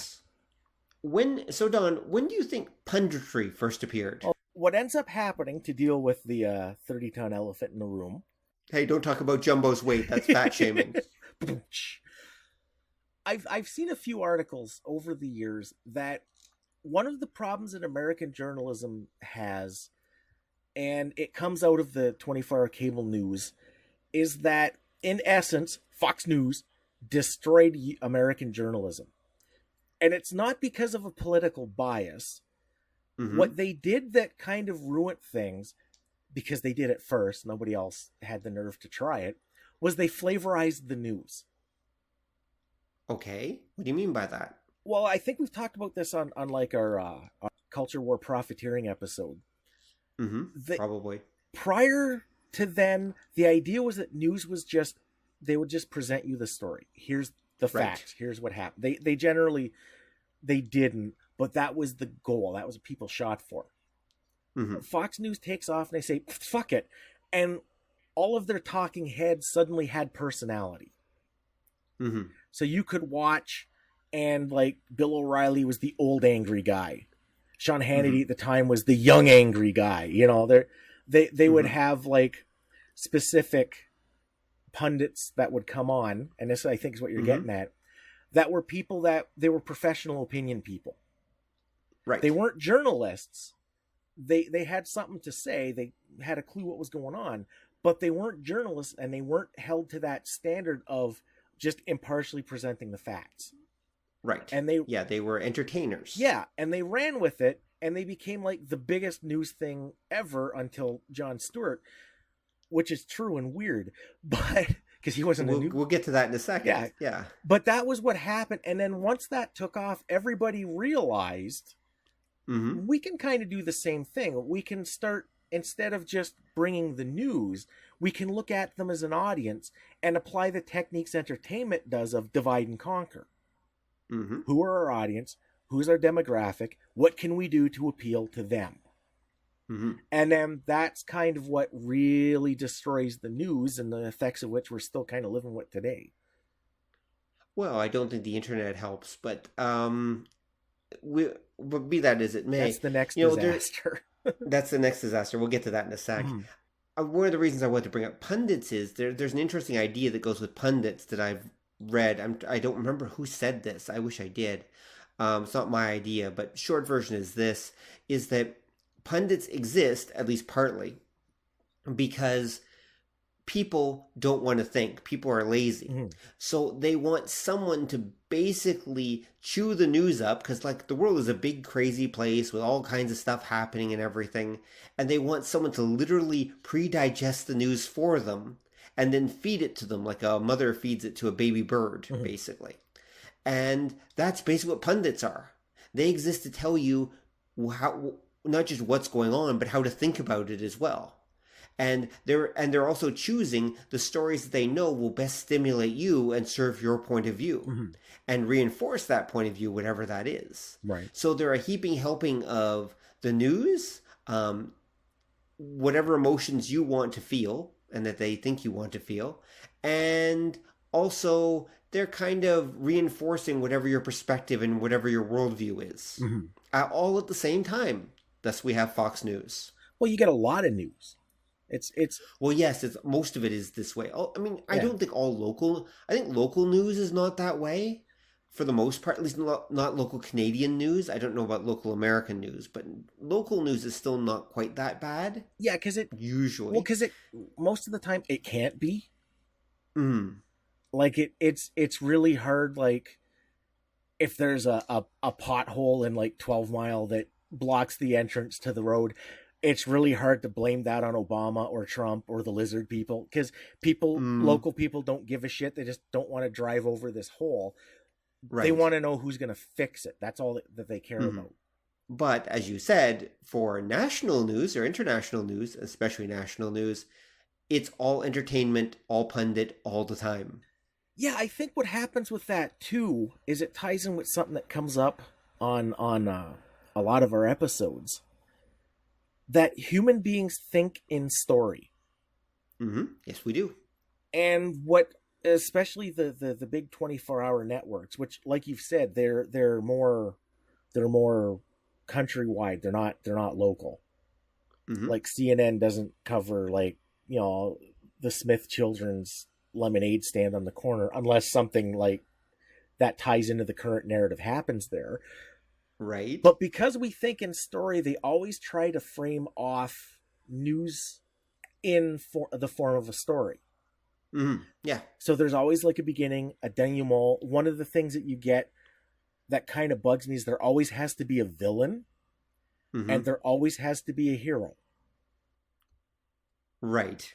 And sometimes there isn't either, but they will try to frame stuff up. So if something happens, a bridge collapses, who's at fault? Was it terrorism? Was it the government? Who did this? Somebody had to do it. It's not just that the bridge fell apart.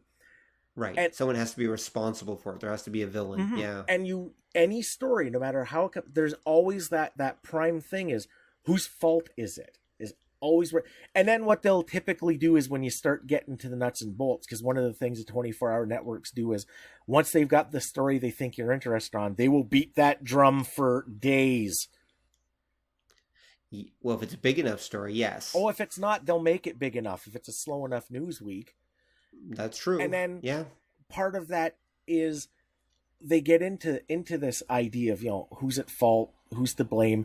It branches into whatever their overall narrative is. So if you're mm-hmm. a lefty network, then you're going to blame whoever the current big conservative is. Mm-hmm. If you're a righty network, you'll find some way currently to blame Obama for it, whatever it is. But Obama's not even in office anymore. It doesn't matter. It's because that's the current popular liberal to hate. Right, that's true. And you'll if you're a centrist, I find what the more centrist stations have been doing is just blaming everybody. Yeah. And that would be PBS. Well, there's any of the more centrist ones. Like I think it's funny if you catch any CNN, because mm-hmm. they're just fucking screaming at everybody now. Okay. It doesn't matter, like, if you're left, right, center, from Mars, if you have nothing to do with the issue, somebody's going to be in your face about whatever it is you said. Mm-hmm. Our new brand of cookies we think are going to... Well, how can you say that these cookies are better than blah? And Chris Cuomo's head explodes and blah, blah, blah. Right. Well, again, Yeah, it's about trying to drum up emotion, right? Well, That's what they're always trying to do, generate emotion in the audience. Yeah, emotion and like I say, to fit whatever the current narrative is. Mm-hmm. Absolutely. And it gives people that warm glow. And the nice thing nowadays is, like we said, in a couple episodes now, because there's so much media available, and that's the nightmare of the internet causes that. You can get exactly the perspective you want, which means you're not really learning anything. You're just having what you already believe reinforced. Well, that's the whole idea. Yeah. Speaking of which, let's shift to the internet. So one of the reasons why one could argue is that Fox and CNN and everything had to go extreme and had to go down the route that they would argue anyway, is the internet.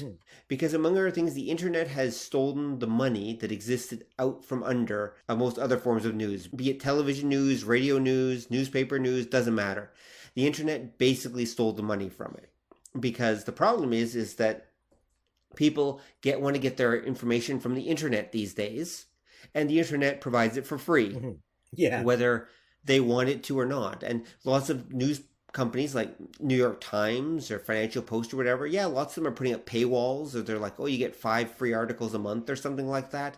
Yeah, most people know how to get around that, or use some kind of add-on on their browser or something like that to get around that stuff. People still, this is the great irony, people want news, they're pretty sure they need it, but they're not willing to pay for it. Right. And they've gotten used to not paying for it. And those ads don't pay for it. No. And in fact, that's what killed newspapers, was effectively the fact that their ad sections got replaced by eBay and Craigslist. Yeah. Which were cheaper and more effective and basically did the job well. I mean, the truth is that it was the classified ads that actually paid for your local newspaper in a lot of cases. And as soon as they died, so did the paper. Yeah. It just wasn't worth keeping anymore, not from a financial perspective. And this has made newspapers endangered. But the problem is the newspapers were the ones that were actually doing all the real journalism. Do you think that most internet quote-unquote news sites actually do journalism? Now, this is one of the things that pisses me off these days. And this is because I see this again and again and again. And it's especially bad in entertainment journalism. But you'll see it in some others as well. Where what you'll see is you'll see a headline, and then basically the whole story is basically about one Twitter post, okay? But they'll write, say, 300 or 400 words of commentary before the post, which includes a summary of the post and a few different a little background of the post. Then they'll give you the Twitter post. Then they'll write another 300 words of the post of the post commentary about the post after that, and then they'll say, and what do you think? Let us know. And they'll give you their Twitter handle. Right. And this is driving me nuts, because I was recently on vacation, so I was reading a lot of news, and my Google News app kept giving me all these stories, and these stories kept being this format. Right. It would be like one line of information that a guy said somewhere on the internet, and they'd build a whole story around it. And this is something that's been driving me batty. Now, I know where it's coming from. It's because what's happening is you have all these different, in air quotes here, news sites throughout the internet right now that are basically, they're just looking for content that will drive clicks and drive eyeballs, because there is some money in internet advertising, especially when you get clicks and such, and they want to drive internet traffic. So what they do is they pay all these content writers. They're not actually journalists, folks. They're content writers who basically their job is to go in and they have to produce a certain amount of content each day that they get paid for, and they have to produce it of a certain length, etc. So what they're becoming very skilled at doing is grabbing these tiny, tiny little things that they know people are mildly interested in or connected with something going on right now, and then turning it into a pseudo story that they're going to feed you. Right. That literally is about one sentence of information.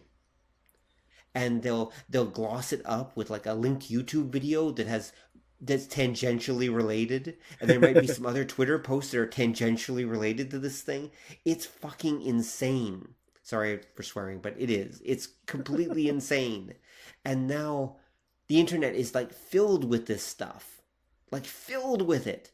And the only companies that are actually doing real journalism at this point are mostly a handful of newspapers that exist and a very, very small number of online journalism sites, and the Associated Press is actually still doing journalism, believe it or not.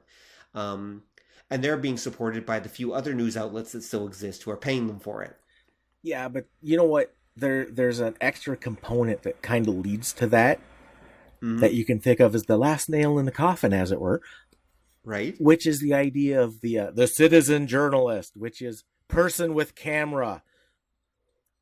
And that was a thing that took off early days of the internet. Once everybody had a cell phone, it super took off. That somebody will film something and then send it in. And a lot of times you don't have context. Yep. You don't know what's going on. You're getting like say 30 seconds of an altercation that lasted for 10 minutes.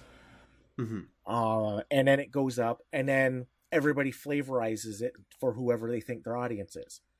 Yep, that's another example of what I'm talking about. People are just grabbing stuff, sometimes out of context, turning it into quasi-news stories to support whatever their perspective is or whatever agenda they're hawking, and then they throw it up, and then the news aggregators and the news sites that kind of grab all this stuff, they'll grab it because they know.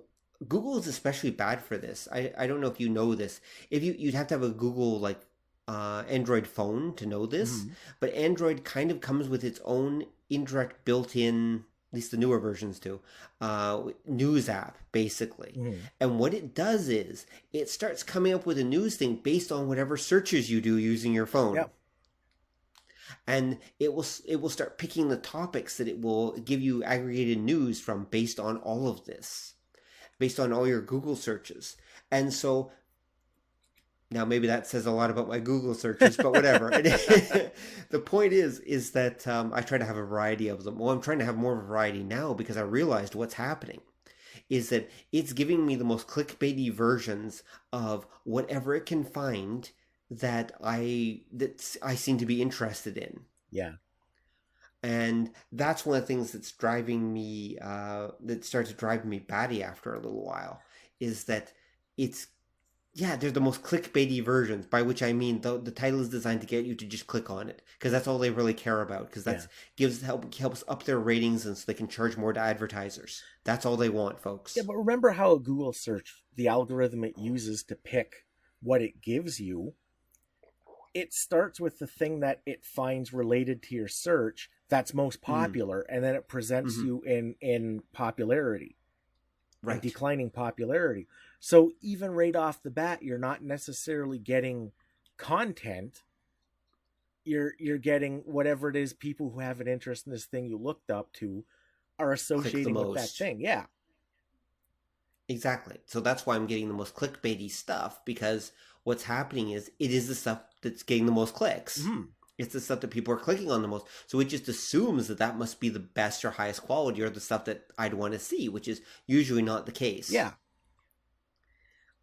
So, wow, it's a perfect democratic news machine, because what it's really doing is it's giving the people what they really want. It's truthiness. Kind of, yeah. Oh, it's literally. Do you remember that bit? I do, but it's stuff that feels true. It doesn't matter whether it really is or not. Yeah, is that it? Truthiness. Yeah.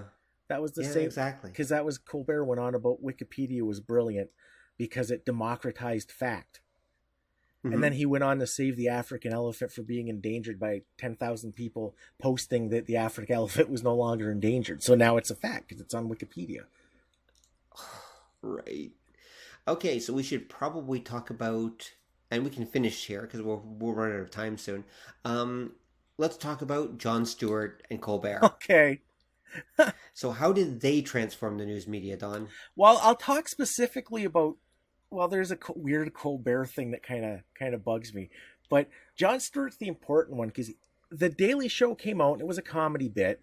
It was a comedy variety show. And it was mostly like, kind of like TMZ with jokes. Yeah. When Stewart took over, he was more interested in the news and current events, and he swung things that way. And it turned out that the show got really popular, and for a lot of people, it became their primary source of news. Yes, it did. And that's why I wasn't kidding when I said that was the only thing that superseded Fox News as the most popular, and I'm doing air quotes, news source for folks in like North America. And it's an interesting case because I saw an interview with him a little while ago where he's actually really sorry for that. Because he always maintained he's a comedian. Yeah.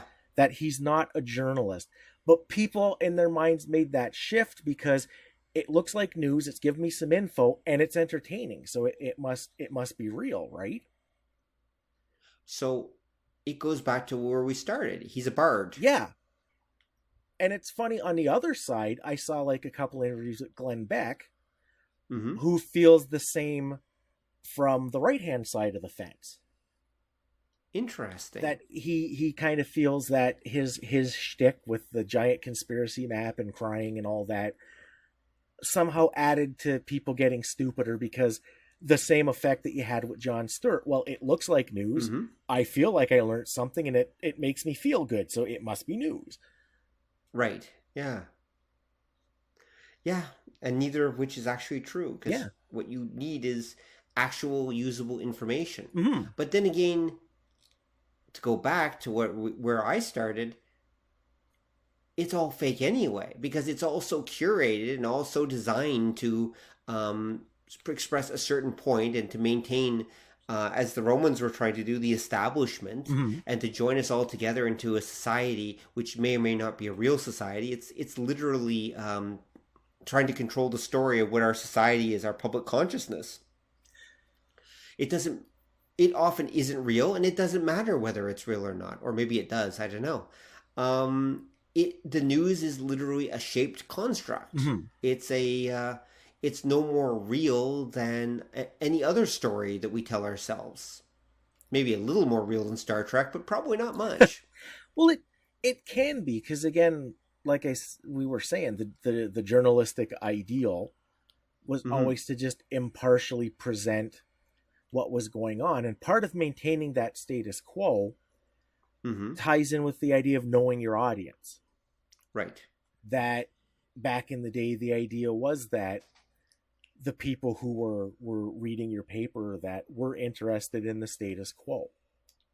And then that was why you had the early form of citizen journalist was what you had, say, in like the 50s and especially the 60s.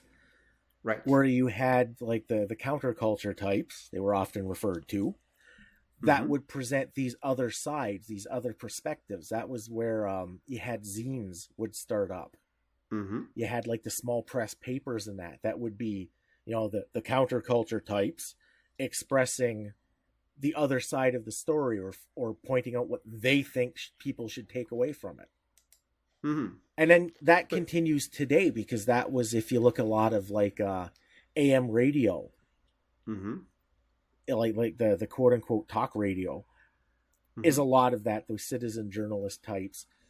You look at like podcasts are that same thing. The interesting thing is podcasts seem to appeal more to the left, radio, the talk radio to the right, if you want to divvy it up political left and right. And it runs into that thing where there are people on those media that are doing good journalism, but then a lot of it is also just bare-assed punditry. And it's difficult to know. Like from our angle, we don't know really who's full of shit and who's like giving you the goods.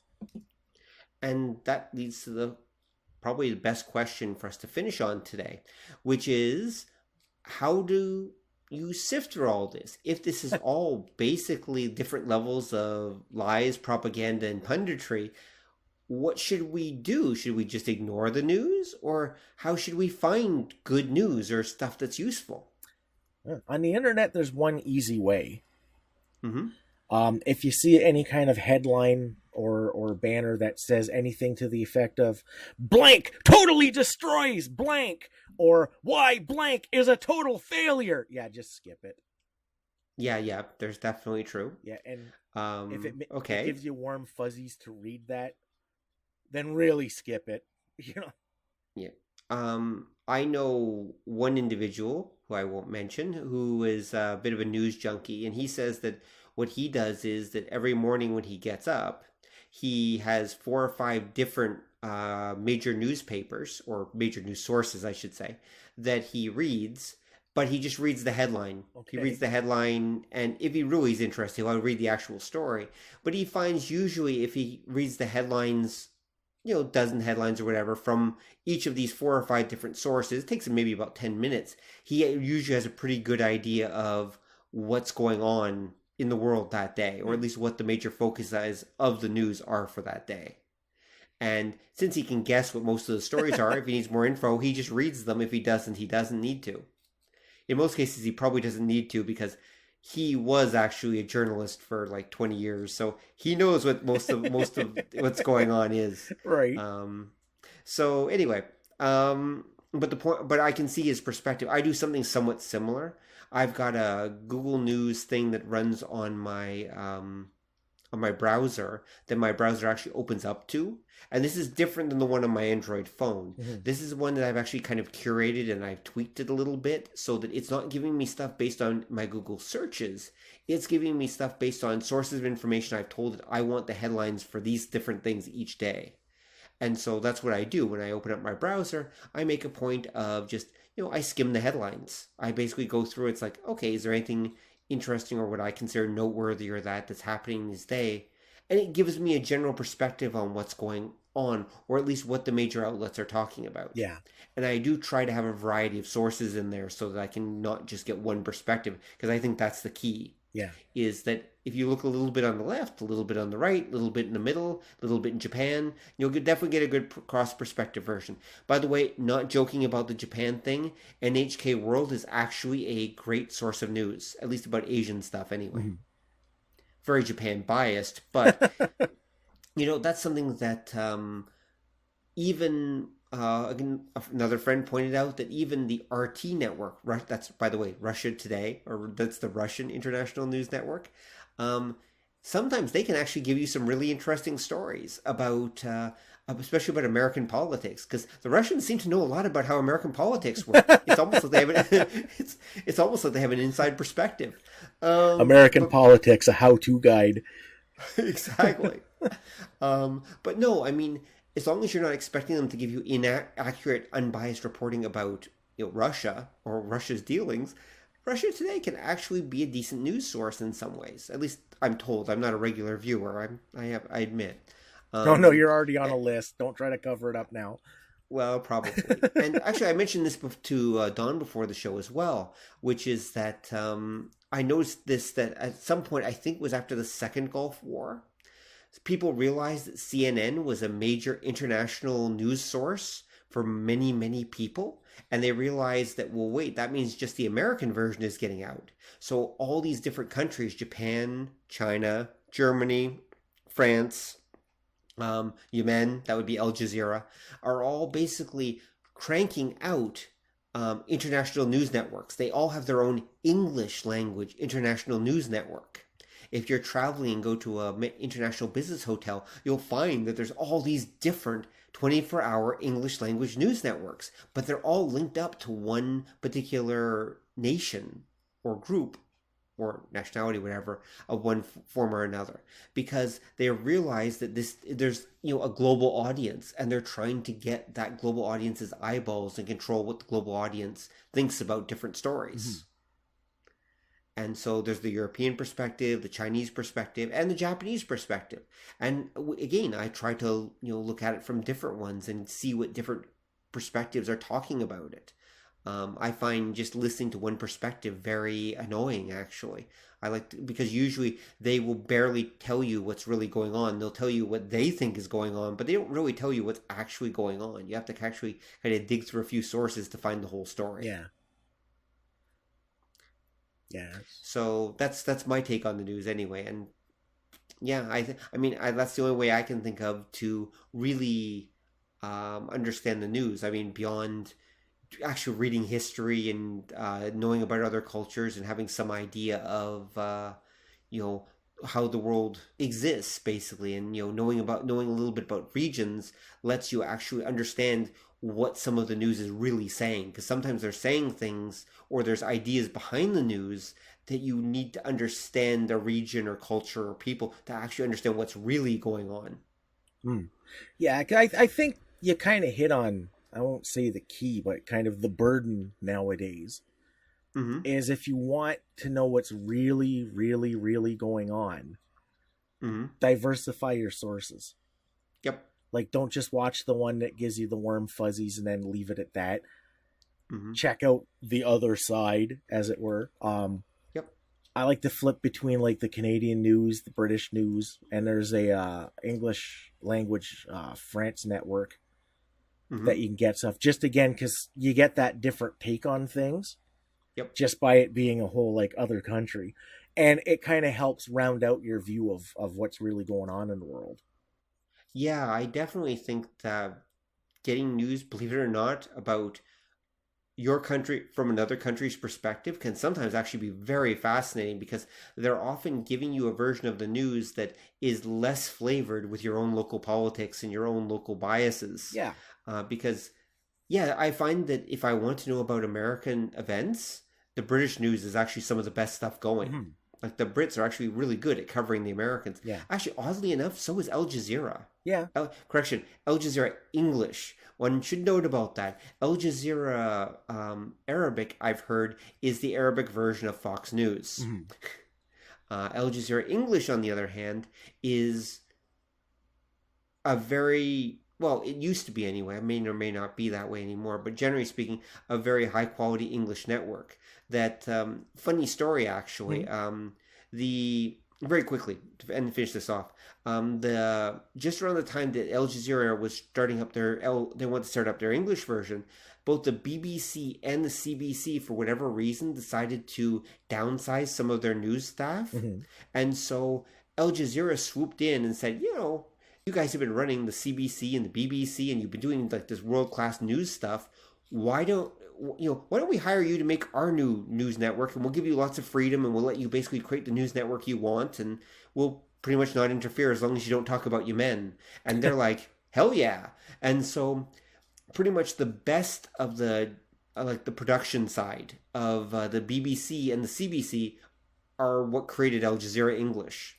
And that's why it's actually relatively high quality stuff. Right. Huh. I mean, yes, it has its biases, but most of them are, again, they're mostly based, their biases about the Middle East. Right. So that if you're aware of that, you can actually kind of work with it and get some really interesting stuff, especially since Al Jazeera English mostly tends to focus on the Southern Hemisphere, which makes it really interesting, because that's the stuff you never hear about in normal news networks at all. True. Unless there's a natural disaster, you will never hear about the Southern Hemisphere at all. It might as well not even exist. Right. Whereas Al Jazeera English will cover stuff happening in India, Malaysia, Australia, South America, all that stuff. Like, there's literally half the planet that gets ignored because it's somewhat poorer for the most part. Right. Or somewhat chaotic. But Al Jazeera will actually try to cover that stuff, and fairly well, in fact. So, but again, are they perfect? No, but they'll give you a different perspective that you're not going to get from just the normal Fox News or CNN or MSNBC or even CBC or CTV news world for us Canadians. True. So I think... So in the end, diversify your sources, because it's all fake news, but try to make it try to get as little fakery as possible, I guess. I mean, basically, as Don has said all along, you have to be an active consumer. You have to be someone who is actually taking a little bit of action to make sure that you're getting a decent number of sources and to try to figure out what's really being said. And I think that's the best message to leave on. So thanks, Don. Okay. Anything you want to finish on, Don, before we go? No, I think that's pretty much it. I think what I would add is it's not a matter of being an active consumer of like news and media in general. You are an active consumer of news. It's a matter of taking control of that. Right. You're always picking what you watch, but put a little more conscious effort into what you decide to watch. Excellent point. All right. And that's the news. Good night, folks. Good night and good luck. Thanks for listening to the show. If you'd like to hear more or join the conversation, come visit us at obeythedna.com. You can also find us on iTunes or whatever fine podcast site forgot to lock their back door. So until next time, remember that to master the nerdly arts takes time, practice, and enough Coca-Cola to drop a rhino. See ya!